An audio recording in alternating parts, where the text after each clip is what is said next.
this next question. I always love the answers we get to these. What was the best piece of advice ever given to you, Dr. Rooney? It could be more than one piece of advice.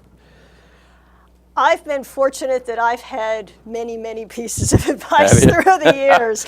And most of them in some form or another, you know, we say every piece of advice or criticism is a gift. It just depends how we unwrap that bow as to how we use it, what we find inside the box. I like that one. Yeah. But actually, it was probably one that my dad had said for years. And he was a very humble Irishman. As I said, great sports person, but very humble, man of few words.